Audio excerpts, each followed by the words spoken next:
Ya inilah sejahtera. Ini bagi saya ngomong, ini ngaji laku, bukan ngaji kitab, tapi ngaji laku. Dan ngaji laku tadi Mas Sigit sampaikan juga modalnya apa? Jujur di sejahtera ini. Orang kalau jujur itu wani, tatak. Jadi saya berani karena benar, takut karena salah. Jadi ya kalau yakin benar, ya temui dulur-dulur. Kalau saya ketemu, lur, nek kemarin saya ada salah, ya sepurani. Wis tapi epi, selesai di sejahtera.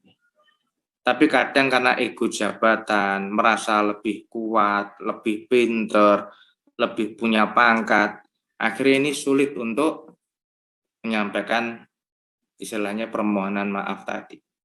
Padahal di saat itu semuanya enak lah gitu loh, enjoy. Semua bisa dibicarakan.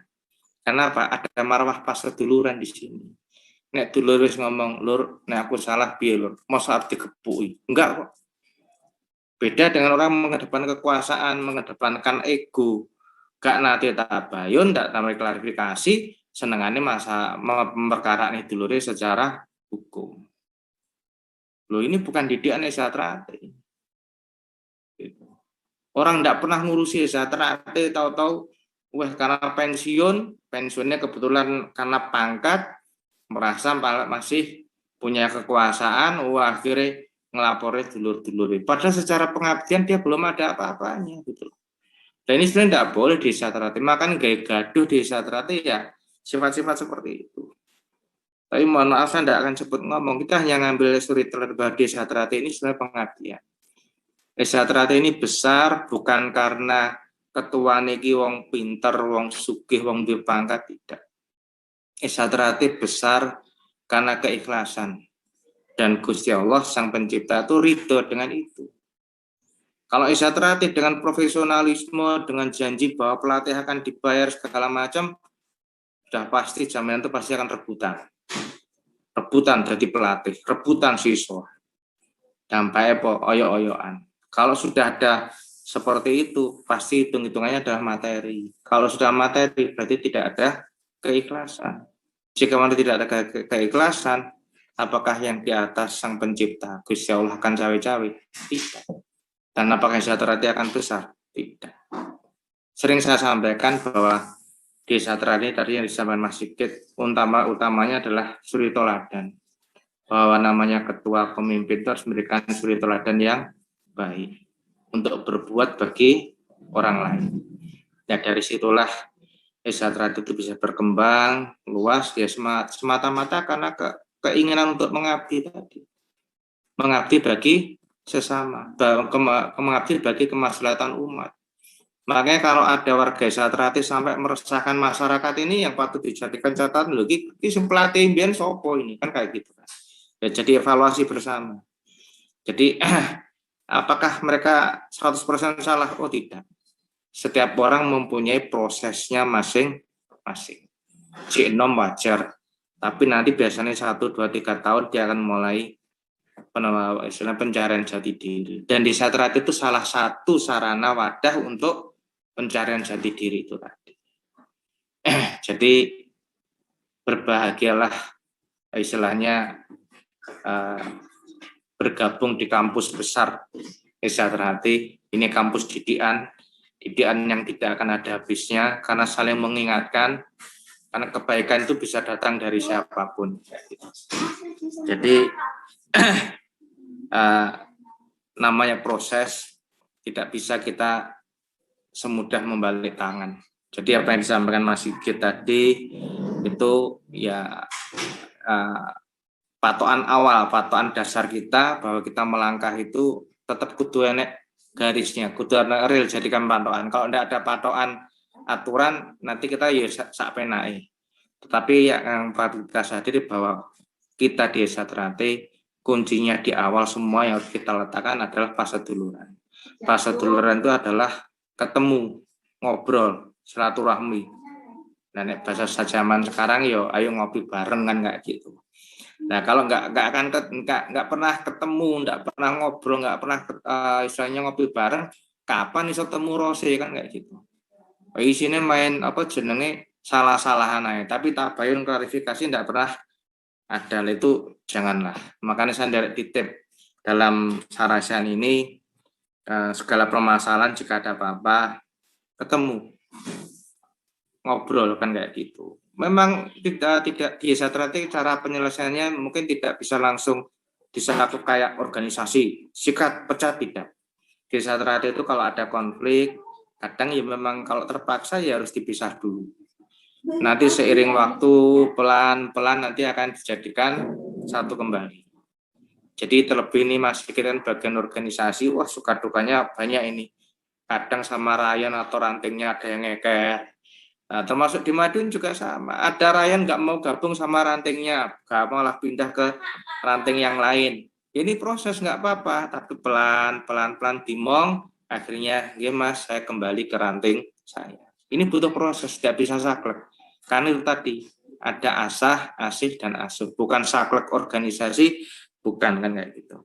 Bahkan banyak organisasi lain itu pengen niru Satrate, bahkan dari perguruan lain pun juga pengen niru Satrate, tapi ya alhamdulillah sampai hari ini belum bisa.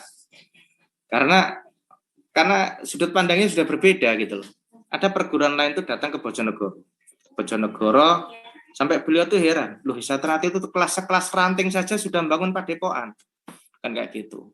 Sementara kami untuk membangun padepokan sekelas pusat saja masih kesulitan. Nah, jadi ya itulah uniknya Satrate. Kenapa? Keikhlasannya gitu yang kita tebarkan, maka ya akhirnya Gusti Allah tuh maringi dalan, ya kan kayak gitu. Ya inilah keunikan Satrate. Nah ini yang harus kita jaga, bahwa ada marwah keikhlasan. Inilah yang menjadi kunci besarnya Satrate. Nanti kalau keikhlasan ini hilang, digilas oleh kepentingan ekonomi, sampai mendaftarkan sabuk, air mineral segala macam, janganlah. Itu ben diurusi dulur-dulur sing liyane. Satrate konsen di pencak silat, didikan budi pekerti luhur, karena itulah marwah utamanya di Satrate.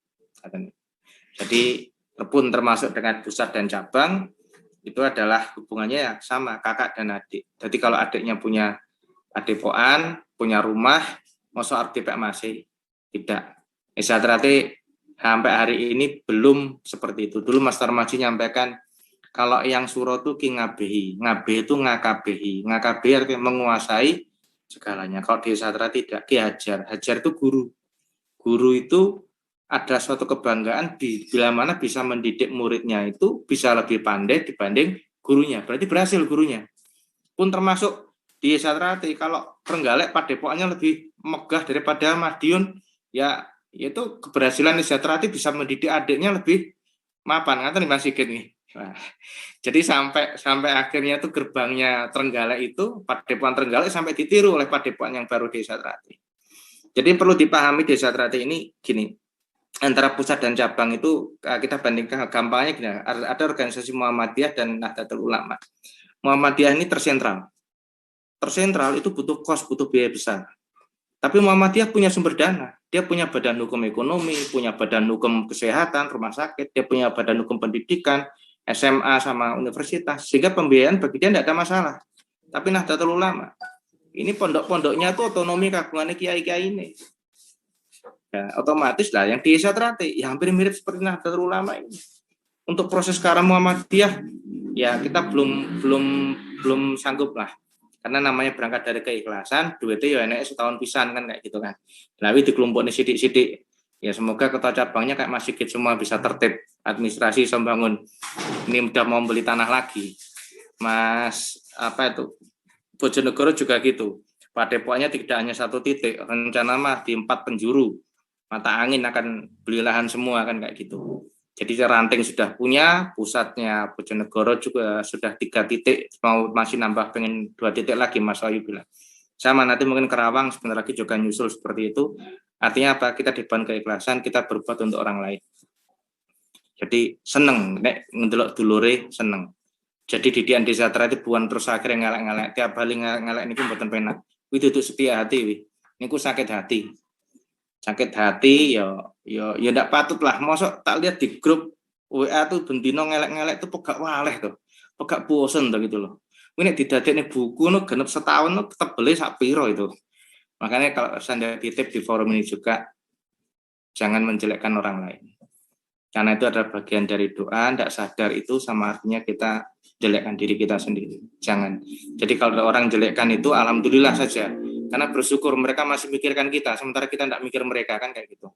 Makanya nanti buat Karawang atau cabang yang lainnya, kembali ke marwah organisasi tadi, kita berbuat ikhlas, berbuat bagi orang lain, demi kebaikan, demi kemaslahatan, dan semoga itu menjadi catatan amal kita di hadapan Sang Pencipta, di hadapan Allah Subhanahu wa Ta'ala. Kalau ada sesepuh itu belum bisa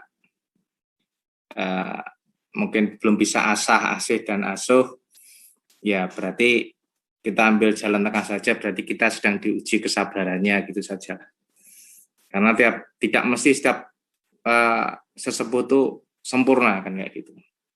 Ya kalau kita mungkin saat itu belum pas dengan nasihat beliau, ya kita mungkin cari yang pas, dan mungkin kita minta tolong agar menyampaikan hal sebenarnya lewat jalan memutar lah. Kalau dulu tuh yang disegani sesepuh ini siapa, ya kita sambat, kita Islam menyampaikan unek-unek kita kepada beliau. Karena ya mungkin ada beban berat pikiran segala macam, sehingga mungkin pangandikane beliau mungkin kurang pas. Dan kita tidak usah diambil hati lah. Ibaratnya toh kita ini yang penting saya berbuat bagi satrate ngabdi tidak tergantung karena siapa atau oleh karena apa kok. Saya ngabdi sajalah, kan kayak itu. Yang berhak menilai apa yang kita lakukan kan bukan beliau-beliau ini, tetapi kan yang di atas, kan kayak gitu. Ya sudah, kita berbuat saja, santai gitu, selesai. Itu yang pertama kalau menurut saya. Karena saya tidak tahu detailnya seperti apa. Kecuali kalau saya detail permasalahannya apa, paham, saya bisa nyampaikan. Tapi karena detailnya tidak jelas, ya saya jawabnya ya secara umum saja lah, yang mungkin bisa diterima seperti itu. Jadi santai saja. Yang kedua, terkait apa tadi, kenapa kok belum 5 tahun sudah parluh itu, ya tadi Mas Sigit sudah jawab. Tapi kalau pengen dijawab lebih terbuka begini. Desa Terate itu kan belajar setia hati. Setia hati itu jujur kepada hati. Kenapa kita diajak jujur? Diajak jujur karena barang siapa mengenal dirinya, maka dia akan mengenal Tuhannya.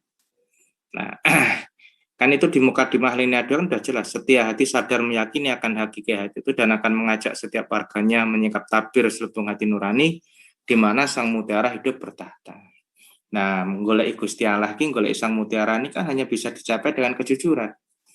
Nah, kalau jujur saja belum bisa, bagaimana kita akan bisa ngajak orang lain untuk berperilaku jujur? Padahal jujur itu untuk ketemu tadi. Terkait kenapa 5 tahun, kalau Mas Sigit tadi menjelaskan secara organisasi, kalau saya menjawabnya secara ajaran. Jadi barang siapa berbohong, pasti akan diikuti kebohongan berikutnya. Di Satrati diajarkan juga jer lahir utusaning batin. Artinya apa? Apa yang kita lakukan ini sebenarnya cerminan isi hati. Ngapunten, mohon maaf, saya tidak bermaksud, tapi sebagai evaluasi kita semua, kalau saya hanya bilang, diakoni gak diakoni, dalam Parluh 2016 ada ketidakjujuran. Nah, sebenarnya solusinya gampang, yaitu apa? Permohonan maaf. Kalau kemarin kebijakan saya ada kelirunya, saya mohon maaf. Tapi ini sudah terjadi, bagaimana baiknya? Nah, tapi yang terjadi apakah ada tanda kutip seperti itu, ya mungkin mohon maaf nih. Akhirnya kan uang itu kan akhirnya gak tatap. Hati ini kan tidak bisa bohong. Sehingga saat ada saudaranya istilahnya vokal sedikit, langsung disikapi secara frontal. Kenapa? Saya yang milih hanya sekian. Wah, sehingga kalau ada yang vokal dianggap sebuah ancaman, lalu dipecat, dinonaktifkan. Nah, awal mulanya kalau saya ngomong Sleman, dan saya bisa cerita, karena saya pernah ngobrol dengan salah satu pengurusnya beliau. Jujur saya tidak usah sebut nama. Mas, lah itu kok di Sleman ada parapatan cabang. Padahal SK-nya Mas Bimo itu masih lama, masih setahunan lebih kan kayak gitu. Itu 2016, SK-nya Mas Bimo masih 2017 kalau nggak salah. 2018. Loh, di SK dari Mas Masih kan ada klausul bahwa ketua cabang bisa diganti sewaktu-waktu. Bener, nggak salah itu Mas. Di SK-nya Mas Maji ada klausul bahwa ketua cabang bisa diganti sewaktu-waktu. Tapi kan harus ada sebab. Apa kena kasus pidana, melanggar pepacu, gak iso nggak guyub rukun dulur-dulur. Lah ini kalau nggak ada sebab, tahu-tahu ada parapatan cabang tanpa melibatkan kepengurusan yang lama. Terus pas seduluran ini menghargai sebagai sesama saudara mana? Beliaunya tidak bisa jawab, diem. Itu yang terjadi.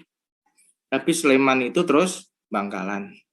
Bangkalan tadi Mas Agung dari Balikpapan mungkin ngalami sebagian pengurus Balikpapan atau menyatakan mundur. Habis mundur 2 minggu kemudian pegang SK dari beliaunya. Padahal pengurus lama masih eksis, masa baktinya belum selesai. Nah itu kan ada di banyak cabang lain, mungkin Pemalang, Pekalongan, Pekanbaru, Bojonegoro, Lamongan. Nah ini kalau dibiarkan terus rusak Desa Trate. Tapi kan hal seperti ini tidak perlu diungkap, karena di Desa Trate tidak boleh cerita jeleknya orang sebenarnya.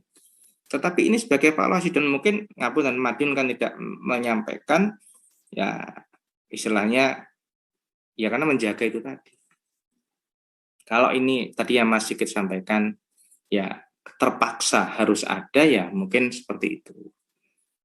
Dan terlebih saya masih ingat, saya ngobrol dengan sesepuh, saya masih ingat juga itu Mas Murjoko diundang ke satu tempat di Jawa Tengah karena kesibukan di Madiun. Menjelang suro itu mesti ada rapat koordinasi dengan Polda, Polres, Polresta, Kesbang Kota, Kabupaten. Mas Murjoko tidak bisa hadir. Tahu-tahu di medsos beredar penonaktifan Mas Murjoko. Saya anggap ini isu atau hoax. Kenapa? Satu, di medsos tidak bisa dipertanggungjawabkan siapa yang buat. Dan itu jauh dari didikan Desa Trate. Adab Desa Trate tidak ada. Dulu Mas Imam itu kalau ada saudara yang salah, mesti diajak ngobrol sendiri. Di dalam ruangan, di dalam kamar, menjaga harga diri saudara tersebut agar tidak merasa dipermalukan. Kalaupun ada saksi cukup 1 orang. Nah ini tidak. Orangnya lama yang dikenai sanksi itu tidak pernah tahu beredar di medsos. Nah, ya inilah saya bilang ini hoax. Surat aslinya tidak pernah tahu di medsos sudah ramai. Ini jauh dari didikan akhlak Desa Trate. Satu, saya telepon, saya sampaikan, Mas, kadang saya manggilnya Om, kok ada berita seperti ini di medsos, bagaimana? Habis itu terus, loh lah masalahnya di mana? Ya jelas masalah, ini Muharram tinggal 2 hari. Dan terus nanti yang tanggung jawab koordinasi dengan Polda, Polres, Polresta siapa? Kayak gitu. Nah, engko tak tunjuk salah satu wakil ketua. Loh siapa? Suronya Muharram tinggal 2 hari. Nah, biasa aku dewe, alhamdulillah. Berarti kalau ada undangan dari Polda, Polres, Polresta, Kesbang, berarti harus rawuh sendiri di Madiun. Juga ngono, kok wakilono ngono kuwi. Ya sudah, beliau berkata seperti itu, saya tidak berani melanjutkan. Berarti saya sudah menduga ini pasti akan geger. Kan kayak gitu. Dan patut diingat, Nun Sewu, ini fakta. Mas Taufik 2016 selama bulan Muharram tidak 1 hari pun ada di Madiun untuk melakukan koordinasi, pengesahan, penjadwalan ke cabang mana, tanggal berapa, yang ditugaskan siapa, tidak pernah. 2016. Ya, dari 2017 pun sama, rapat persiapan juga tidak ada. Tahu-tahu beredar seperti itu. Ini kan pasti akan menimbulkan yang disampaikan Mas Sigit. Gaduh ini nanti kapal nggak jelas ini nanti kan akhirnya waktu malam Muharram ada cabang-cabang itu yang mempertanyakan kebijakan Mas Taufik, ya kan? Ya itu cabang. Kalau ditanya saya nggak ngikut, mau saya di luar. Nah kalau saya jelas saksi saya ada Mas Rohim, Kasat Intel Sumeneb, Polres Sumeneb sekarang. Dulu Intel Polda. Saya di luar di parkiran, adik-adik itu yang parkir di halaman di lapangan samping Padepokan itu karena diminta oleh Satpol PP akan diangkut sepeda motornya, saya minta agar dimasukkan ke motornya dimasukkan ke padepokan. Kalau di rumah sendiri kan sampai subuh mau besok kan tidak ada masalah kan kayak gitu. Kalau orangnya nggak mungkin lah diangkut sama Satpol PP. Nah dari situlah terus Mas Roim keluar terus cerita. Jadi penyekapan itu tidak ada. Di dalam Muharram itu aparat banyak. Jadi kalau orang ngomong ada penyekapan, disekap, disandera, wah dipersekusi apa, wah itu bohong banget itu. Kalau ngomong-ngomong tak ngomong ke sinilah, jangan ngeliat medsos gitu loh. Ngomong sendirian siapapun juga bisa kan kayak gitu kan. Tidak. jadi omong jangan sepihak. Alhamdulillah kemarin Mas Harsono sudah menyampaikan kayak gitu. Kalau yakin benar pun, kalau yakin benar nih, pasti akan berani. Sehingga saat kemarin majelis luhur itu ngambil kebijakan, itu bukan karena apa-apa, karena pengalaman. Setahun sebelumnya toh beliau ini tidak ada di Madiun. Satu hari pun tidak ada. Tahu-tahu ada di medsos seperti itu, dan waktu dimintai pertanyaan kebijakan, beliau tidak bisa jawab. Loh, apakah ini kan bulan Muharram ini kan harus diselamatkan dulu. Adik-adik ini kan harus diselamatkan dulu kegiatan Muharram ini. Baru nanti setelah itu dibahas bareng. Tapi beliaunya juga tidak hadir. Itu beliaunya tidak hadir, sehingga Mas Huda saat itu, nah ini saya ngeliat videonya juga, Mas Huda menyampaikan, apakah saudara-saudara bersedia bertanggung jawab atas keputusan bersama yang kita buat pada siang hari ini? Itu diulang 3 kali. Dan semua ketua cabang dewan itu pun menyatakan siap. Dan apakah saudara-saudara sanggup bertanggung jawab atas keputusan bersama yang kita buat pada hari ini? Mereka menyatakan siap. Artinya apa? Itu forum parapatan Rakornas yang disepakati berubah menjadi parapatan luhur. Nah akhirnya kan simpel. Kalau memang yakin benar ya monggo datanglah kan kasar. Kalau datang terus Lur, kalau saya ada salah, saya mohon maaf. Terus kalau kebijakan kemarin ada kelirunya, saya mohon maaf. Terus ini baiknya bagaimana? Tidak akan terjadi paluh 2017, insya Allah. Gitu. Tetapi karena ini Isatrati butuh solusi saat itu. Butuh solusi cepat lah kasaran. Jangan sampai kegaduhan ini berlanjut. Jadi jujur saya ngelihatnya lewat rekaman video. Karena pasar di depan. Saya ada tamu. Gitu. Ada tamu yang mengaku-ngaku sebagai pengurus yayasan. Ya kan? Terus minta agar tidak ada kegiatan di Padepokan. Dia membawa akte perubahan pengurus yayasan menjadi Pak Lanjar. Saya ngadepi di depan, dia membawa akte Mardiah nomor 9. Nomor 9. Tanggalnya 21 Oktober 2017. Tapi tahu-tahu kemarin, yang kita gugat oleh Mas E segala macam itu ya akte nomor 9. Kita tidak tahu ternyata waktu yang gugatan Mas Andre sama waktu gugatan Mas Is yang pertama terkait yayasan itu kan hanya membuktikan sakjane fotokopian ini benar apa enggak. Fotokopi ini benar apa enggak? Benar enggak ada perubahan? Nah, ternyata di pengadilan ternyata ada. Tapi cuman kita enggak ngelihat. Baru kemudian gugatan berikutnya gugatan sing benar. Mas Andrea sama Mas Wahyu. Karena kenapa? Yayasan ini kan dulu yang dirikan Isatrati. Karena Isatrati ormas tidak berbadan hukum. Sehingga duweni lemah gak iso. Karena itu didirikan yayasan, ben iso duwe lemah. Nah, setelah punya tanah kok sakit dipisah saka Isatrati. Nah, pertanyaan kan nek dipisah terus aset ki weane sapa? Weane yayasan. Terus weane yayasan baru setelah itu weane sapa? Ojo ngomong Isatrati nek wis dipisah lho ini. Nah, berarti kan yayasan miliknya tanda kutip dewan pembina. Terus dewan pembina ini sapa?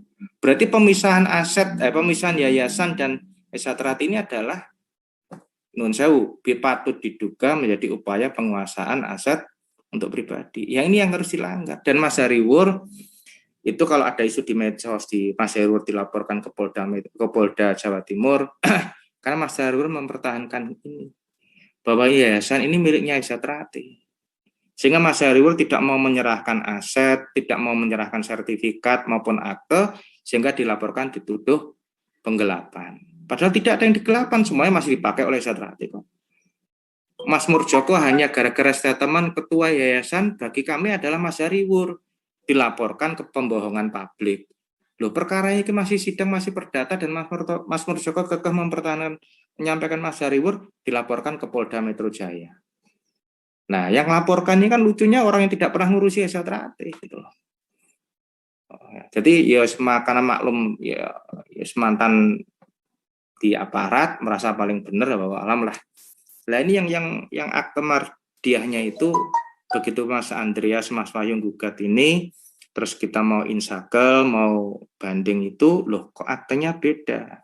Baru dicermati, waktu insakel, pengajakan bukti di pengadilan, loh kok aktenya nomor 10. Loh, berarti ada 2 akte di sini. Dan 2 akte ini pun juga ada kutipan, dia mengutip akte yang isinya berbeda dengan aslinya. Ya inilah bagi saya, Gusti Allah gak sehari lah.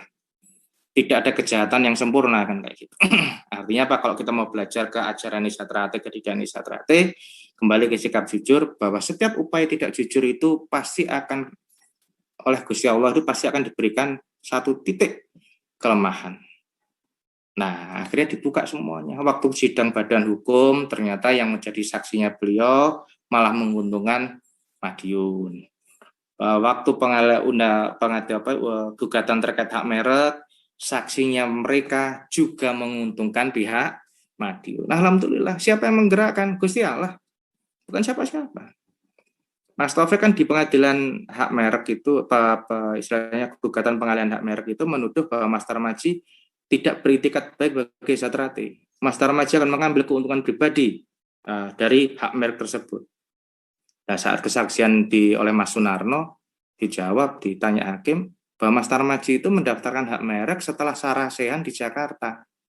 Nah, oleh kuasa hukum kita ya tinggal meneruskan saja loh. Berarti Mas Tarmaji tidak mendaftarkan atas keinginan pribadi. Tidak. Jadi itu yang jawab Mas Sunarno. Artinya apa? Ya segera nih siapa Mas Sunarno menjawab seperti itu? Gusti Allah. Karena saya yakin dia sudah di briefing sebelumnya. Jadi kalau sekarang di medsos itu, di YouTube Mas Sunarno ngelak-ngelok nih saya, menjelek-jelekkan saya jawab enggak apa-apa. Mas Sunarno harus seperti itu. Karena apa? Nek gak ngono kok diantemi karo Jakarta kan kayak gitu. Biarlah beliau ngelek-ngelek, yang penting selamat. Beliau tetap dapat berkarya di PPIPSI, ya toh. Keluarganya juga santai dan saya pun juga tidak masalah kok. Dilolok ini tidak mengurangi istilahnya saya menjadi jelek atau bagaimana, tidak, tetap saja kok. Bahkan gara-gara fitnah orang lain itu alhamdulillah dosaku sudah gitu saja, santai. Nah, kembali ke yang tadi, kenapa kok ada Parluh 2017 yang mungkin tadi sekilas seperti itu, ya kan? Kenapa kok belum 5 tahun sudah terjadi Parluh? Ya kurang lebih seperti itu tadi, karena memang harus ada sesuatu yang harus dilakukan untuk menjaga marwah persaudaraan ini. Dan kemarin Parluh 2021 pun kalau orang mau nuduh itu akalnya bagus, silahkan tanya Mas Sigit juga. Itu semua sidang itu terekam, didokumentasikan. Dan apakah ada bagus itu ikut-ikutan cawe di rapat itu? Tidak ada. Tapi di medsos kan sing dilolok nih bagus saya kan.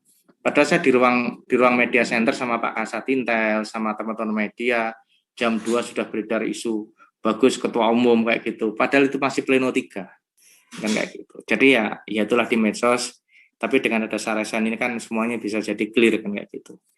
Jadi artinya tidak semua di medsos itu wajib dipercaya. Karena mereka jari ini, tetapi kalau ditatai untuk ketemu atau menjadi saksi di pengadilan, pasti mereka tidak berani. Nah, terus itu kurang lebih kenapa kok saya nambahi dari sisi ajaran, kalau tadi Mas Sigit secara organisasi, saya dari sisi kenapa kok terjadi Parluh 2017. Nah, solusinya bagaimana sebenarnya? Bahkan sekarang pun, kemarin saya sampaikan, hari ini kita jangan ngomong organisasi, kita jangan ngomong hukum. Kita ngomong kembali kepada ajaran, yaitu persaudaraan. Tapi kan saya malah dilolok nih, bagus harap ngapain bubar nih organisasi, harap balik nih paguruan. Nek paguron tenanan, nyapu nek Parluh kan kayak gitu. Nah, kemarin tuh satu konsep yang sangat bagus Parluh 2021 ini, karena menggabungkan kesemuanya ini, termasuk Mas Sigit ini yang penggagasnya, sebuah paguron dengan organisasi dan rasa marwah paseduluran ini bisa dijadikan satu. Ini sulit. Desa Trate itu bukan organisasi demokrasi yang dibuka lepas, tidak. Tapi demokrasi yang terpimpin. Kalau tidak cocok dengan Desa Trate, ya silahkan keluar. Karena Desa Trate ini adalah demokrasi yang terpimpin. Demokrasi terpimpin apa? Dipimpin oleh siapa? Oleh budi pekerti luhur. Oleh ajaran didikan ini. Nah, kalau budi pekertinya hilang, aku ngomong istilahnya lepas ke organisasi murni, ya rusak tatanan. Nggak ada lagi budi pekerti luhur nantinya. Nah, akhirnya sotor-sotor. Nah, ini jawaban terkait kenapa kok Parluh belum 5 tahun kok terjadi parlo. Dan rata-rata nuwun sewu yang bengok-bengok itu adalah bukan peserta parlo. Jawaban saya kalau di medsos, di grup WA atau apapun, simpel jawaban saya. Mas, saya ini bukan peserta parlo. Sampai juga tidak peserta parlo. Dalam parlo kita sudah mempercayakan kepada ketua cabang, kepada ketua dewan untuk mewakili kita ke dalam forum tersebut. Ya sudah, kita hargai. Gitu. Jenengan bukan peserta parlo tapi kok ngomong seakan-akan peserta parlo sih nggak rusak tatanan ini ya kayak sampean itu yang sering saya sampaikan. Nah, kemudian ini sekilas sudah, terus apalagi ini ada Mas tadi ranting mana ini ya, bagaimana pengesahan sebelah. Nah, saya simpel tadi, jadi dari awal saya sampaikan desa terakhir itu kita belajar jujur kepada diri sendiri. Kalau kita sudah bisa jujur, ya insya Allah barang siapa mengenal dirinya maka dia akan mengenal Tuhannya. Artinya jujur kepada diri sendiri itu penting. Kalau saya ditanya kenapa harus pengesahan ulang, simpel jawab saya, jenengan ditungakne kiai karo ditungakne maling pilih ndi? Ya ditungakne kiai Mas. Ya kenapa? Itu kan podo misalkan. Ya, podo ya wong kan kayak gitu. Ya ndak. Maling kan akhlaknya ndak bagus kan kayak gitu. Nah kiai, ya muga-muga kiai ini akhlaknya api sama. Jadi kita mendoakan kepada tingkat 2 ini kita kalau bisa milih. Dari Mas Yedi Purnomo almarhum, itu gara-gara misuh saja dia tidak berani untuk mengesahkan. Loh, Mas Yedi pernah kan ketemu saya, Mas Yedi loh kok morinya dilepas. Buatan saya ngesah nih, tidak jadi ngesahkan. Gak, dan apa? Lalu dia mau adik-adik tak water uang eleran tak pisui. Hanya gara-gara terucap misuh, Mas Yedi Purnomo tidak berani mengesahkan. Artinya apa? Berarti dalam pengesahan itu diharapkan orang yang sudah menep, artinya tidak mikir masalah rumah tangga, tidak mikir masalah kantor, sehingga waktu mendoakan adik-adiknya ini istilahnya loss atau istilahnya lepas kan kayak gitu kan. Nah sama, kalau yang didoakan itu nun sewu kan ujung nariknya ke atas, belum bisa jujur, belum bisa ngakuni. Terus apakah itu yang akan kita harapkan? Pasti tidak.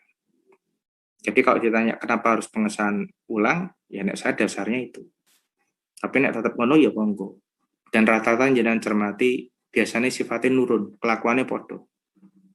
Karena sing ditungakne biasanya nurun kepada yang didoakan. Kurang lebih seperti itu. Jadi nek kemarin kenapa harus pengesahan ulang ya seperti itu. Harus beli sakrah tidak. Di Madiun ini kebijakan bagi yang sempat disahkan di sebelah cukup hanya selamatan saja sama administrasi, yang lainnya tidak. Jadi cukup 150 pada 200 ribu. Itu kan kebijakan. Terus perkara latihan, soal edarannya Mas Murjoko kan 3 bulan, itu juga tidak saklek. Kenapa? Mereka itu kan korban. Mereka taunya ikut Isatrate. Tetapi karena keadaan mereka ikut pengesahan sebelah. Artinya apa? 3 bulan itu sebenarnya ngecek anak ini latihan beneran pandang. Jurus-jurusnya ini dia benar menguasai apa tidak. Toh di Satrate itu jurus 17 pun sudah boleh disahkan. Meskipun tidak mendapatkan mori, tidak mendapatkan jurus kunci, KTA, piagam tidak. Ditahan sampai latihannya selesai. Ini dasarnya apa? Mas Imam Kusupangat dulu sudah pernah melakukan seperti itu. Gitu. Nah, jadi desa Trate itu sebenarnya isinya tuh harusnya seneng gitu loh. Dulure akeh kan gitu. Terus lah bagaimana kalau menyatukan ya insya Allah nanti ini itu apa nggenepi takdir. Kenapa nggenepi takdir? Karena Mas Imam sudah pernah nyampaikan. Mas Imam Kusupangat sudah pernah nyampaikan, Mas Tarmaji pun juga sudah pernah nyampaikan, sehingga kalau ini harus seperti ini menggenapi takdir. Mungkin eswaleh lah balik-balik dewi. Gitu. Ini kan hanya masalah ego. Aku luwih pinter, aku luwih cidek kekuasaan, aku luwih pangkat. Tapi nanti tidak menep segala macam, tidak ngomong adu rasa, ya sudah. Pasti akan ya sapi akan gak Satrate opo. Pasti akan seperti ini insya Allah. Karena itu ya nek sanderek titip saja gitu kan ya.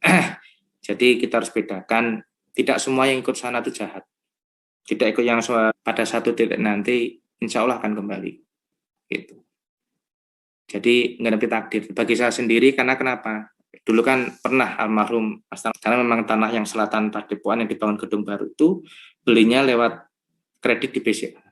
Sehingga pakai atas nama bapak, dan cicilannya itu sama ibu juga sudah disiapkan. Gus, nek wong takok, itu cicilannya tak cepat nih. Pernah nyampaikan begini, Gus bener lemah ki jenenge bapak, tapi duduk hakmu, bukan hakmu, bukan hak emak. Karena pernah nyampaikan sok enek gegere satrate, rebutan padepokan, oyo-oyoan padepokan, sementara bangun sik ning kidul lapangan. Iku gegere suwi, medhi naru Jakarta. Tapi insya Allah menang, Mas Tarmaji nyampaikan seperti itu. Saya masih ingat karena nyupiri kendaraan bayar ke Dispenda. Ada lagi saudara nyampaikan, Ben Mas Tarmaji nanti nyampaikan Mas, so isa terate geger, ya teman-teman, gitu, mobil tinggal lerem alon kayak gitu. Dan sudah terjadi itu, teman-teman gebuk-gebukan, kocok dipecah, mobil dirusak sudah terjadi 20 Maret 2019. Dan itu yang terjadi saat ini. Jadi saya ditanya apa kok geger, ya ngenepi takdir gitu saja. Sehingga jangan terlalu dianggap sepaneng segala macam. Ini hanya masalah perbedaan sudut pandang dalam melihat desa terati. Solusinya apa? Ya ayo ketemu. Ayo ngopi bareng, kan enggak gitu. Nah, yakin bener ya pasti ketemu lah. Itu. Dan rombongan jam 3 pagi masuk Padepokan itu diarani rombongan apa saya enggak tahu, melompat pagar soalnya koyok maling gitu. Nah, itu kan ada mediasi di lapangan Gulun, saya sudah nyarankan pertemukan hanya 4 orang saja, sesepuh saja. Monggo lah gitu. Tapi namanya ngiket janji tadi dulur, ya baik. Lah nek gak gelem dek ego, lah itu yang jadi sumber masalah kan kayak gitu. Kan kita sudah ngomong di mukadimah, tidak mengingkari martabat-martabat keduniaan, tidak kandas dalam pelajaran pencaksilat sebagai olah ketuban semata, melainkan lebih menyelami ke dalam pendidikan kejiwaan untuk menggapai sejauh-jauh kepuasan hidup abadi lepas dari rangka dan makanya kalau ngomong pas seduluran yo brigjene apa kombese apa AKBP di tanggal dhisik eselon siji ne tanggal dhisik enake Mas Mbak karo adik nek cik nanggal cik gawe brigjene digawa-gawa maijene digawa-gawa kombese AKBP ne eselon 1 ne digawa gak bakal ketemu karena yang muncul pasti akan ego. Tanggalkan itu semua, kita ngobrol bareng sebagai dulur, insya Allah akan ketemu.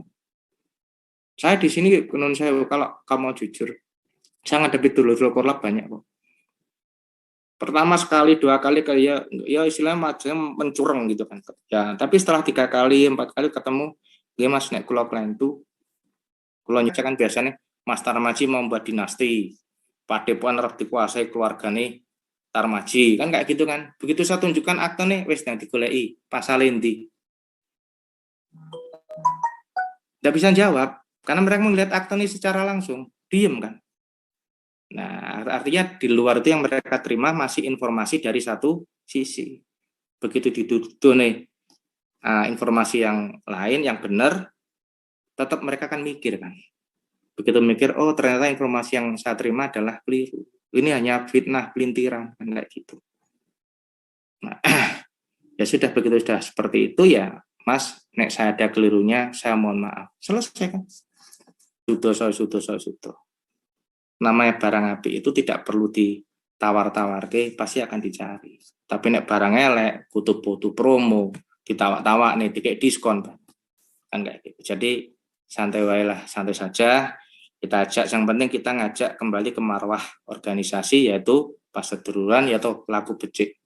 Jujur, dimulai dari jujur kepada diri sendiri kan ngaten niku. Santai. Nggih. Kurang lebih seperti itu jawabannya. Jadi pertanyaan 1 2 3, temukan kelebihanmu dan tutupi kekuranganmu. Nek kamu sudah bisa seperti itu, kamu tidak akan gampang-gampang mencela menghina orang lain. Kenapa? Kamu tahu kemampuan dirimu. Gitu. Jadi nek wong isa trante gane cek nyelatu wong liya, nyalahne wong liya, ngelek-ngelek wong liya, aslinya sebenarnya dia tidak paham dirinya sendiri. Dia ngelokne lurah, wah lurah goblok ra iso mimpin. Lah nek kowe pinter mbok dadi lurah, ndang maju lurah. Tapi kan nyatanya dia tidak bisa. Sampai kapanpun ya ngelok-ngelokne terus. Artinya apa? Dia tidak sadar dirinya sendiri.